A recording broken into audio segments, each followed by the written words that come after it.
Hi, my name is Andrew McConaughey.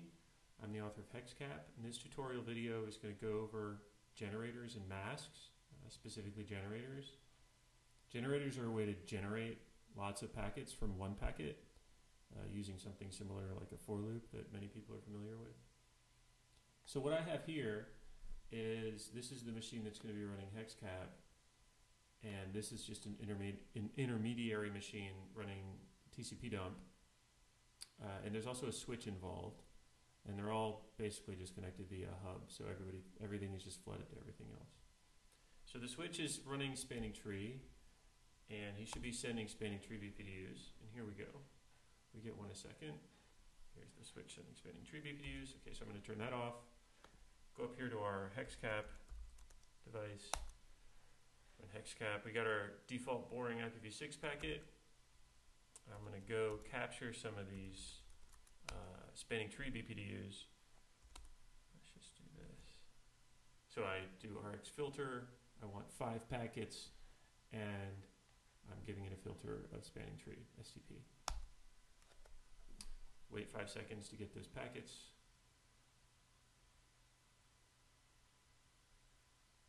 And we have packets. Great. Okay. Now I really only want one. So I'm going to hit Control Space here to select this packet. Scroll down using the arrow keys to select all these packets. And then I'm going to hit Control W, and that just cuts them. Just get them out of here. Now I need to enter insert mode. So I'm going to exit navigation mode, enter insert mode with Control N.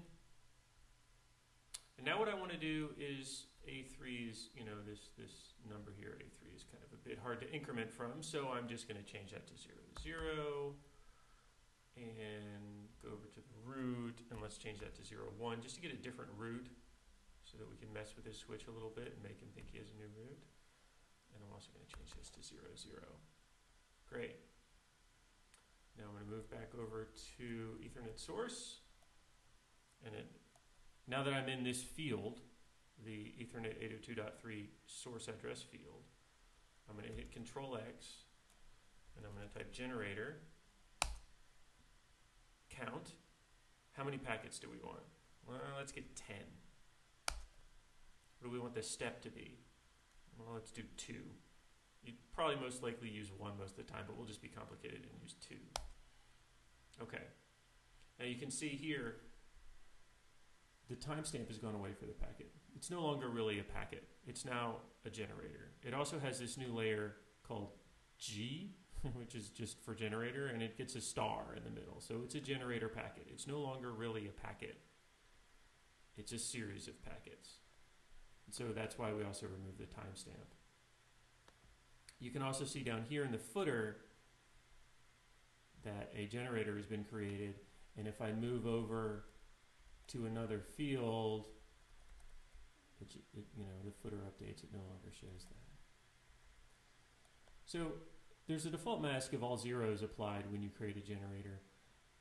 I don't want that because I want this to increment, right?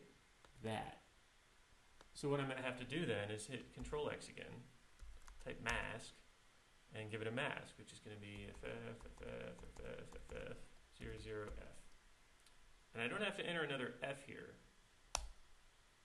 because it just assumes that there's only going to be one contiguous set of zeros in the entire mask. So it knows that once I've hit 1 0 and another F, that it can fill in the rest with Fs. So here we have a generator and a mask, and that will ensure that these two nibbles are the ones that are incremented. So we don't want to do the same with the root, but we do want to do the same with the bridge, right? Because we want this switch we're connected to think that not only is the source MAC address incrementing when he receives these BPDUs, but the bridge identifier is incrementing as well, so that they're valid BPDUs. And all of these BPDUs are telling him that there's a new root. So anyways, we're in this, where are we? Yeah, okay, so yeah, we're in the STP packet in the bridge section, the mask, This is just to demonstrate that we can enter in a mask before we enter in a generator. So we do 1, 2, 4. Great. So now we have that mask there. And now we're going to hit Control X, go into mini buffer again, type generator, and we want the same thing. We want a count of 10 and a step of 2, because it needs to match, right? It needs to match with this one. There's no restriction saying they must match, but in order for the switch to realize that these are valid DPUs, they should match. So then we're going to send them, but before we send them, let's launch TCP dump again, just see what happens. So we've still got our switch sending our nice PPDs. We'll just keep that running. And I'm going to go Control X, go into the mini buffer, and then all I have to do is go TX packet, and then repeat 1, and it will send 10 packets. So you see it sent 10 packets. And here they are. And you can see our switch is kind of shut up for a second, right? He's kind of a bit confused. He's like, what? There's a new bridge? A new root bridge? Is this a topology change? What's going on, guys?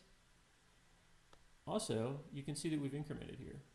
Okay, so now our switch has figured out that there's something a bit strange, because he stopped getting packets. So he got 10 telling him there was a new root bridge, and then he didn't get anything for a while, so the timer expired, and now he sent out something saying there's been a topology change, and no, I really am the root.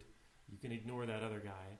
But I quit the TCP dump just to show you that you can look here in the source and see that we're incrementing in steps of 2, which is what we told it to do. We told it to increment in steps of 2. And you can also look at the root bridge, which we modified. That's here. No, I'm sorry, that's not the... Oh yeah, that is the root bridge. And then this is the bridge identifier, which we incremented by 2 here. Hopefully that's clear. And it just rolls. It's hex, so it will go up to F and then roll over to the next nibble, like that. So that's basically how generators and masks work. There aren't really any limitations to where you can put them. Anything that appears here, any field that you see in hexcap can take a generator. There are some limitations, of course, if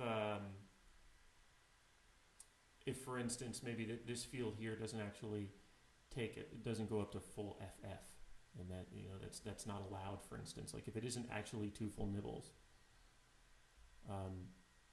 But it just won't let you do that, and you'll be able to figure that out. So thank you very much for your time, and hopefully this explained generators and masks.